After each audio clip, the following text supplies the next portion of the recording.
Thank you, Ivona, and thank you for the organization and invitation. And I'm happy to reflect with you together today about a sense of belonging to war in Ukraine. Actually, it is not a normal research. It is mostly reflection based on my observation, not special observation, but still while being in different parts of Ukraine during the last 2 months. And my reflections are mostly about civilians, not about those people who are in armed forces of Ukraine, and about Ukrainians, not about people from the other countries. So I will try to share my feeling of it and maybe some ideas, and have to admit that I have more questions than answers, and I hope we could discuss those questions after the presentation. So first, I want to start with this date, the date that changed everything. It is not the date of the starting of the war, yes, because it was 8 years ago, but actually the total belonging to this war started on this date. And this date produced new collective experience where people in Ukraine are not safe, no matter where they are. The experience of the uncertainty, because you can't build any plans and all your plans are crushed. The feeling of injustice, because someone came here to our territory and ruined our normal routine and our normal life. And the feeling that Russians are enemies. Like, I will be talking a lot about biased worldview of Ukrainians right now. And this idea is also important because 8 years ago, it was not so biased. And now it is just very clear who is enemy and who is your friend. And I will tell you about the collective experience, but also about my personal experience, because I can't reflect without it.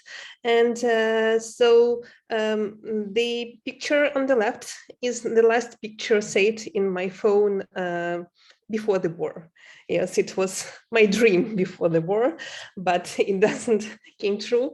And the second one on the right, it is the first picture during the war when I was just escaping from Kyiv with my friend and my husband.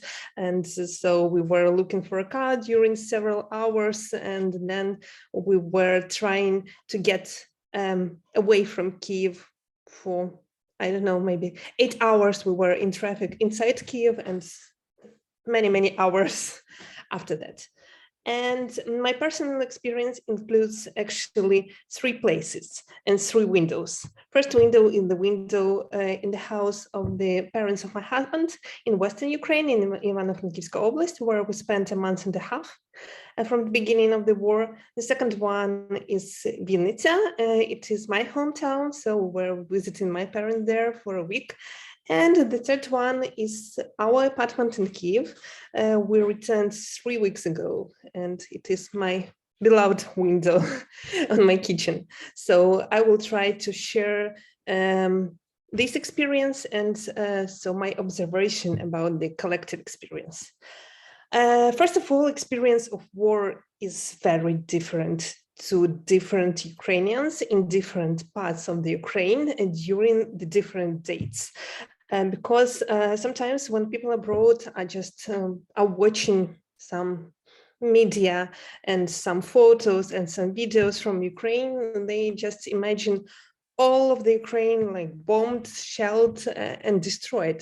And it is not true. And everyday life in Ukraine is also very different. These pictures are from the same time. The first one is from the Kyiv region. And the second one was made by myself. It is from Ivano-Frankivsk. And you could see totally different experiences of war. Yes, on the one picture, everything is ruined. On the other, just people are joking with the famous phrases. So, good evening, we are from Ukraine, like a patriotic phrase that is printed on a coffee cup. And the experience is different because of the geographical positions. So are you in the combat zone? Are you in the zone that borders on combat zone, or are you in the rear? And these experiences are totally different. Besides, feeling of war changes all the time. It is not the same, just it waves all the time. First 2 weeks was period of totally disorientation. Yes, blog posts appeared everywhere. People heard air raid sirens for the first time. Something was shelling, something was bombed. No one knows what to do. No one knows how to react. No one knows where is safe. Do you have to go abroad or not? Do you have to stay or where to stay and what to do? And the totally disorientation. And a lot of people were hoping that no, we should wait just a week or 2 weeks and everything will be over.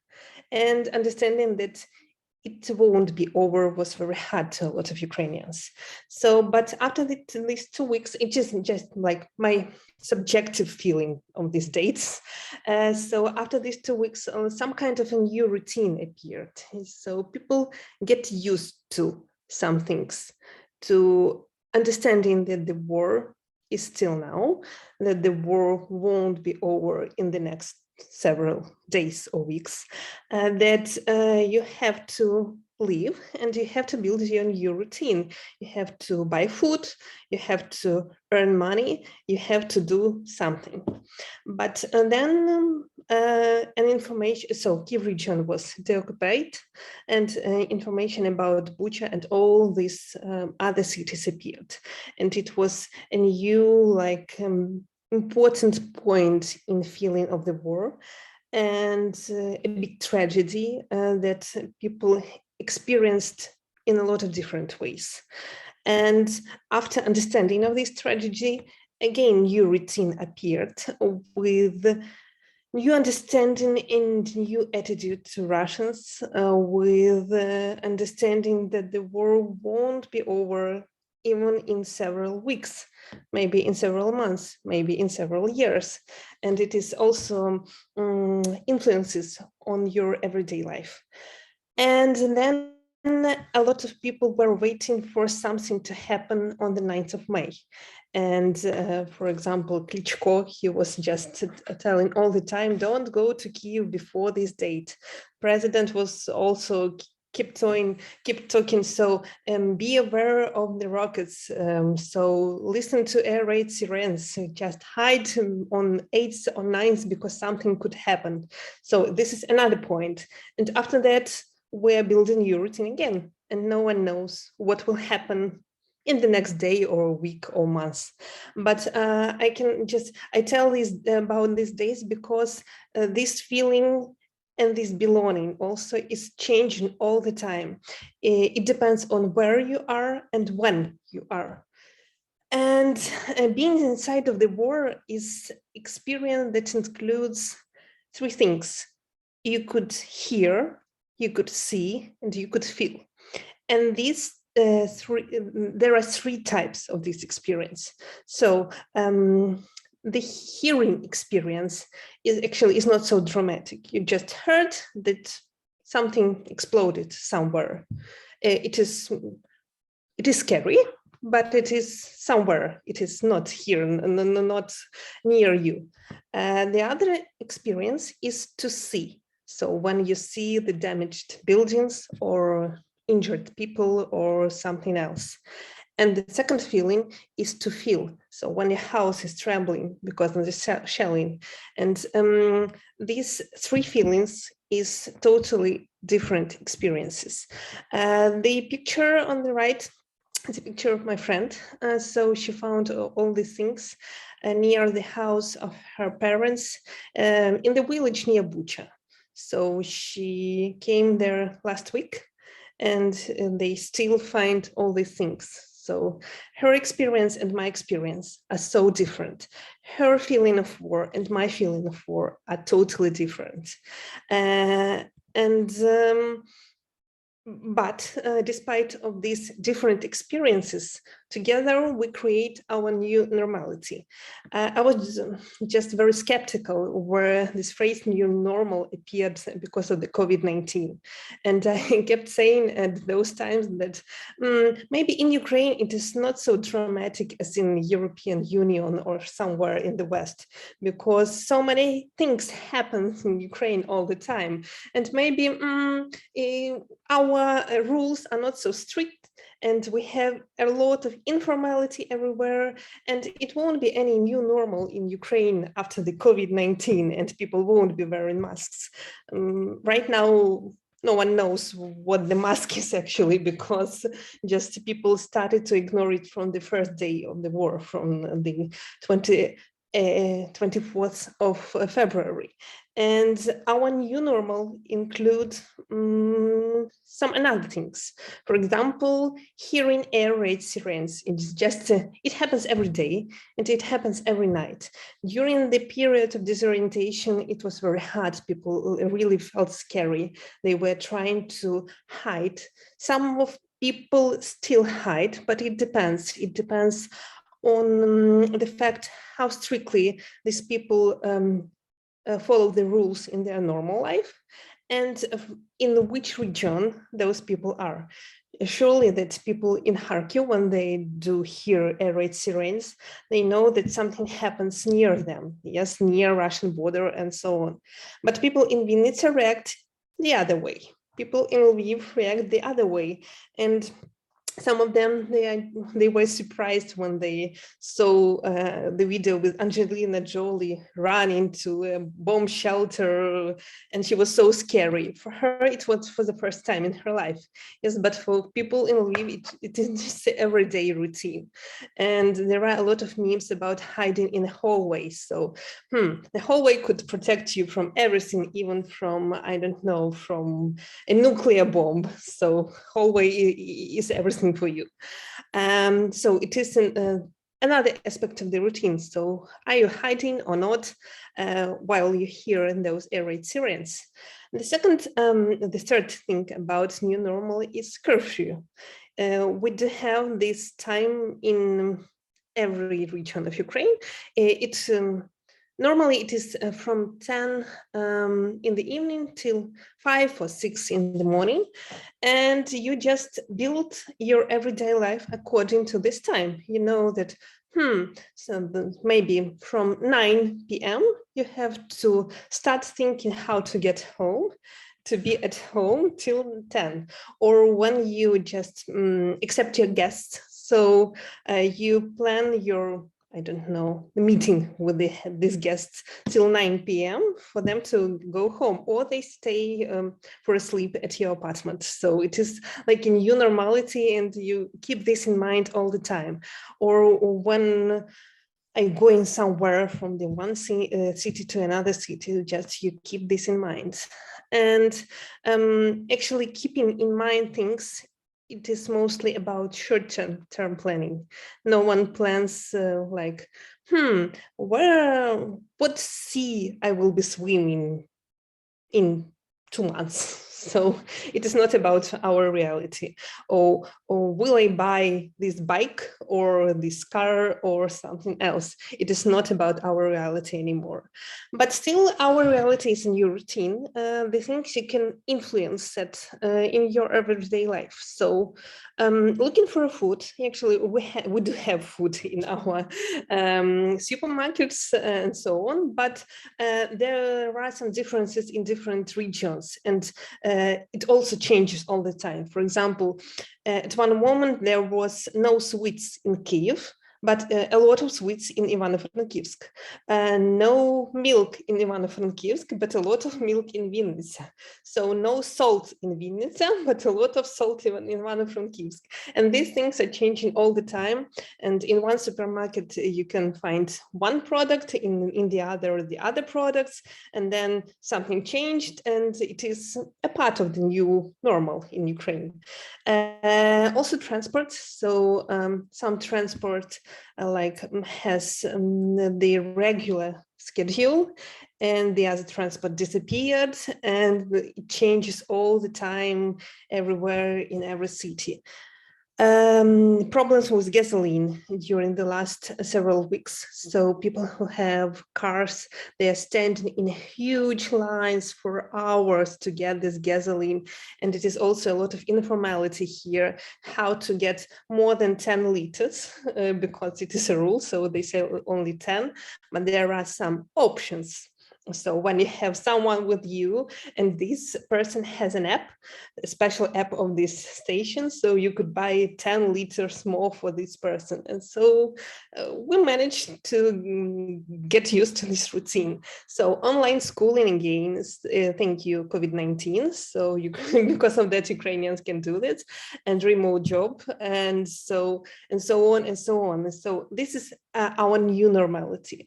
But it is like a normality that it is totally normal. Yes, so everybody is waiting for it to over at last, but still we understand that it could take a lot of time. And the picture on the right is a print screen from my phone, from the app, like it is a Kyiv city app.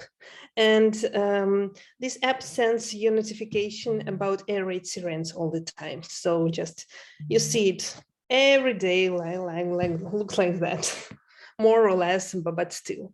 And now we have special apps. So, and they write in these apps like, is it a siren because of the rocket, or because of the shelling, or because of something else? And it is also a new normality. And the feeling of belonging is constructed also from the information you get. So you could witness the events. You could feel it on your skin. It is one part of the information you get. This experience is different, I've told about it, but still, so you are a witness no matter what experience you have. The second thing is listening to personal stories. No matter where you are, in what region, you meet people all the time from different regions with different experiences, and they share a lot. So people talk about war all the time. And so you get original information from your relatives, from your friends, or from just random people on the street. For example, we were in Ivano-Frankivsk and there were air raid sirens, and we decided for the first time to hide in a bomb shelter in the school. And we went there and met a woman from Gostomel. It is in Kyiv region. Gostomel was occupied at the time. So, and we didn't ask her about anything, but she wanted to share. And she told us her personal story. And just you hear it all the time, this original information. And the second source of information, obviously, is news consumption. We're doing it all the time. So our TV works like one channel with the news all the day. And actually, social media is not very good for news anymore. Mostly we use messengers because they are faster. So, and we consume news all the day in Telegram mostly. So just you subscribe any media and you everything 5, 10, 15 minutes. You hear, oh, something happens in Kherson, something happened there, something happens there, Zelensky told there, Macron told there, and you are in this news all the time and you have no right to miss anything because everybody done that. And just during the several first day, people were sharing this news, but now no one shares. Just everybody knows that you know because you read it, because everybody reads it all the time. But when you are in rear, you create sometimes your own experience of war. There are not so many events, actually. There, I will try not to tell cynical things, but there were a lot of rumors made by collaborants to do something bad somewhere in Ivano-Frankivsk region. Or when we were, it was our third day in village, it seems to me. So the woman from the village, she saw us, my husband died, and she saw us in the street. She thought that we are saboteurs and making those marks in their village because she didn't know others. She was scared. And like, and this also creates the experience of belonging. The second thing is neighborhood watching, especially it was very like typical practice for villages. We have like this blackout regime from 10 p.m. and neighbors were watching, why are you lightning still? So you shouldn't do that. So they were just going somewhere or calling to the police that someone is lightning. It is not okay. So and the people were watching about each other's everyday practices and about this blackout. And this also creates this experience of war because so it is new routine. It is new experience. Besides, a lot of grassroots blog posts appeared during the first weeks of war, and there's people from different parts of the city, for example, just I don't know, from the village, from a district in the city, they created these grassroots blog posts. Some of men who were like were there all the time, so they were changing each other, and it created the illusion of safety, and it also created the experience of war. And IDPs, so like seeing those people coming to your town or to your village also creates this experience. You could communicate with them or you could not, but still you see it, and this creates a feeling. And when we were living in Western Ukraine, it was like almost a month ago, but a lot of rumors about IDPs appeared at that time. So about so them neglected the hospitality or being like pro-Russian or something else, or that they stole something or were not very good people, or they had like some bad habits and so on and so on. And a lot of these rumors were concentrated in different parts of the Western region of Ukraine. The other thing that creates the experience of war, my friend called it solidarity of suffering, and I liked this formulation a lot. So just you read the news all the time, you hear the personal stories all the time, you feel empathy, and you feel yourself being there in those events. So you feel you're belonging to these events because you know so many details. You feel the pain, you feel it just on your skin, though you were not there at this time. And this solidarity of suffering is really important for this belonging in every part of Ukraine. And the last thing that creates the experience of war, just from my reflections in real, is volunteering. So no matter what you do, are you feeding people at the railway station? So, or maybe you are cooking something, or maybe you are in territorial defense, or maybe you are just buying cars in Europe for the armed forces of Ukraine, or maybe you are helping IDPs, or maybe you are doing, no matter what you are doing, just you feel the belonging because you do something for war. And it is a very strong feeling and is a very strong connection.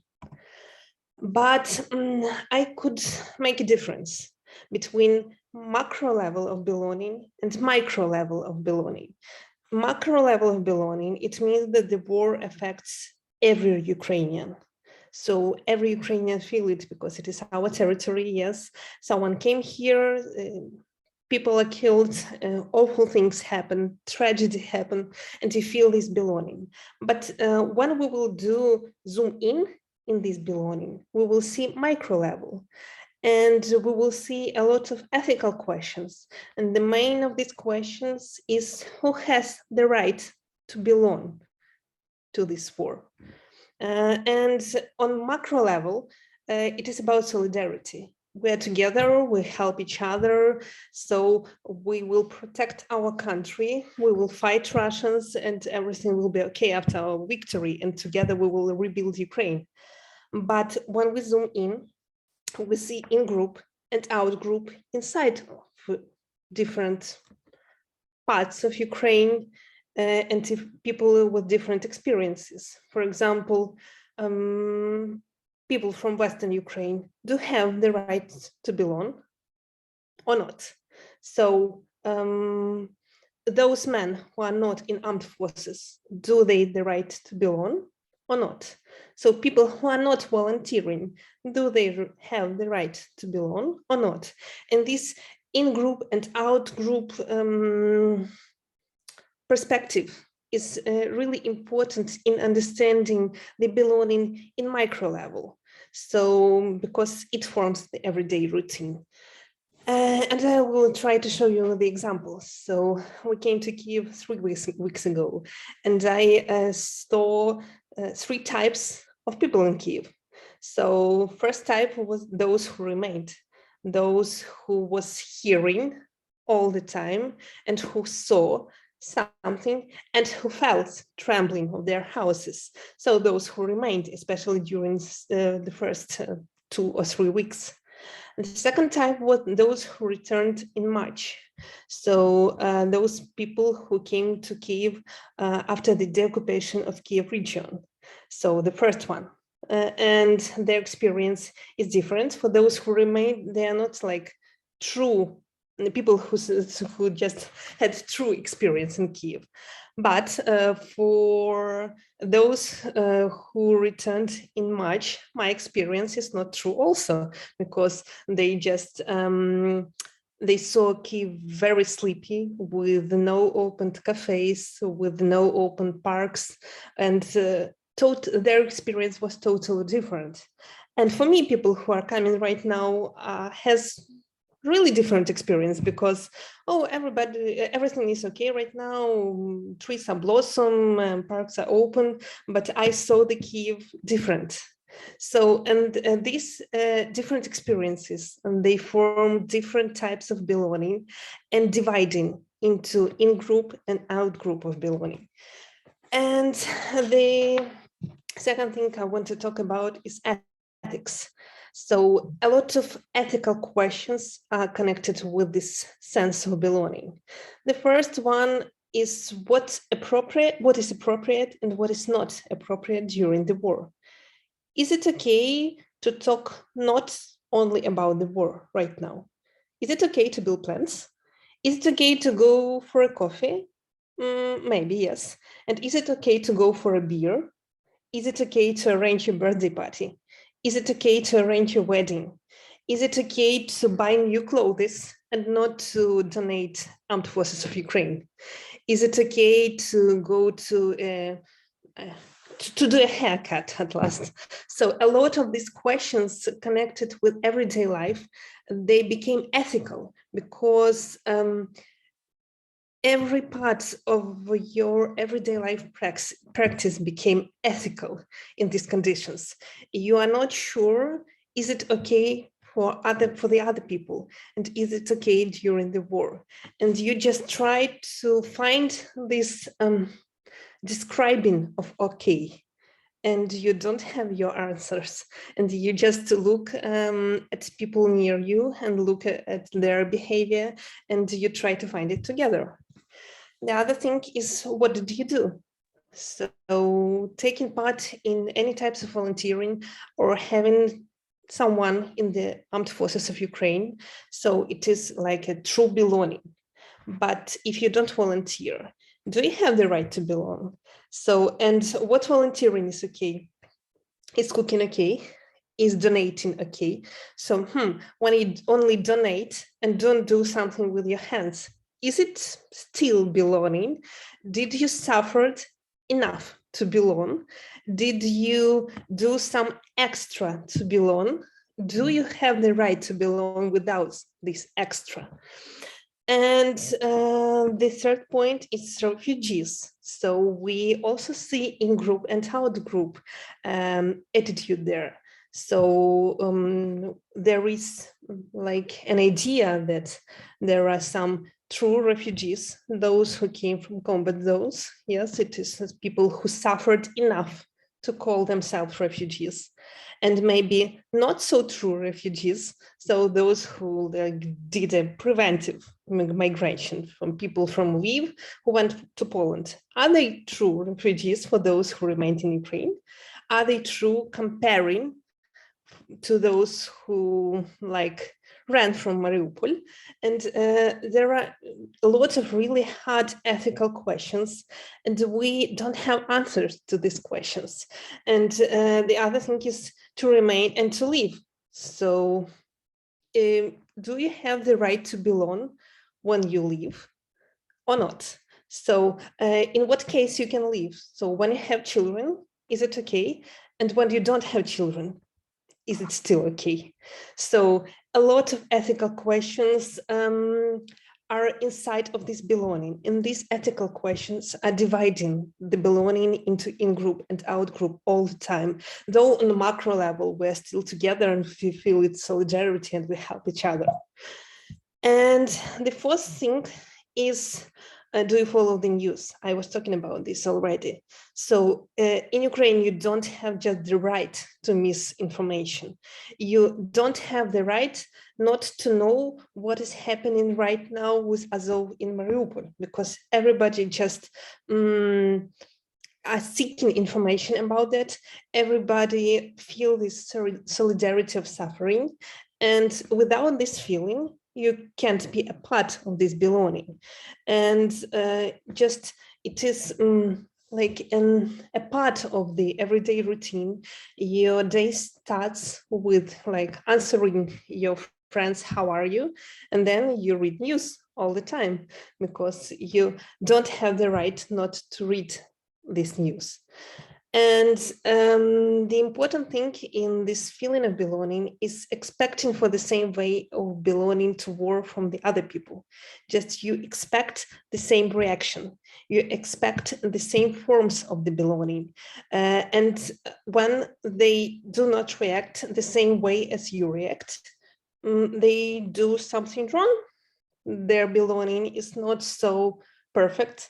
Their belonging is not so clear, and so on and so on.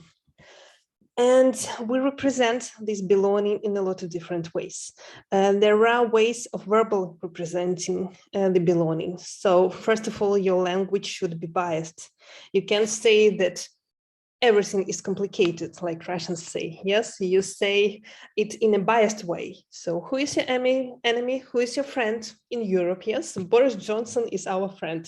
And you can say nothing bad about him because just it is a part of the demonstrating of the belonging. And so you feel it in everyday conversations in your language. How do you call Russians? Is it okay to write Russians from the big letter R from the beginning in Ukraine? So what do you say about armed forces of Ukraine? Can you criticize some things that armed forces do or not? Can you criticize Zelensky right now or not? So there is a difference about Ukrainians asking each other about their day and people abroad asking Ukrainians how they are. So Ukrainians are asking, how are you? And people abroad are asking, are you safe? There is a total difference. No one in Ukraine are asking each other, are you safe? Because it is not a word from our everyday life right now. So, and in verbal representation, you also use a lot of personal stories. Even if you don't live in a combat zone, if you don't have this experience, you still have your personal story, how you were escaping, or what did you hear, or what did you read, or what your relative told you, and so on and so on. And these like formulas are always in your language, in your everyday life communication. And it is a part of the representation of the belonging. But also we do have a visual representation that could be seen in online and offline. First of all, I will tell you about online. So everyday life disappeared from the social media. In Instagram, in Facebook, you won't see like cats or coffee or beautiful clothes or some hedonistic. So you will see reposts of news. You will see awful pictures from tragic events in different parts of Ukraine. You will see like information about volunteering. So we are looking for a car for armed forces of Ukraine, please donate us. So people from Mariupol needs a place to sleep. There are 4 people in this family just who could help, and so on. The only social media with the everyday life is TikTok. And a lot of people just, they use it like a therapy, because TikTok is ironical and just you have a rest while spending time there, and you joke about the war and you see people from armed forces joking, and that helps a lot. Besides, visual representation online includes a lot of patriotic content. The first one is memes. We produce a huge number of memes every day, and they became old the next day. And so they are shared every day in every social media, as well as like some songs are shared, patriotic songs or symbols or something inspiring. It is another type of content. And of course, online, you are showing your help. You could post pictures from your volunteering. It is okay. Drinking coffee is not okay, but volunteering is okay. You post like screens from a bank app with your donations. So I donated some money there, and not only people do that, some maybe cafes and nightclubs, and they are also like telling about that all the time, and you see the information about donation every time. And about visual representation offline, so people are wearing patriotic clothes or like Ukrainian symbols. It could be national emblem somewhere, for example, earrings or something else, or something blue and yellow, or you just represented by your consuming. So you are telling your friend that you buy only Ukrainian brands and you want to support Ukrainian business, or you are buying, for example, socks only from those Ukrainian brands who donate armed forces of Ukraine, and you are watching it in their social media. Or you are canceling goods produced in Russia, or you are canceling goods, brands who didn't leave Russia. So I was in a situation when I bought, it was a chocolate, I don't remember, nuts or something else. And my relatives kept saying, why did you buy that? I said, what happened? And they say, they didn't leave Russia. How could you buy that? So, but I didn't know that at the time. Now I don't buy them. So a lot of Ukrainian symbols, they appears everywhere. And the balconies, my favorite topic, in the cars, in the streets. So people sharing their representing of belonging in a lot of different ways, but it is seen all the time. It is not the first time maybe in Ukrainian history. During the Maidan was the same, during the Orange Revolution was the same. So this visual representation of belonging was very strong.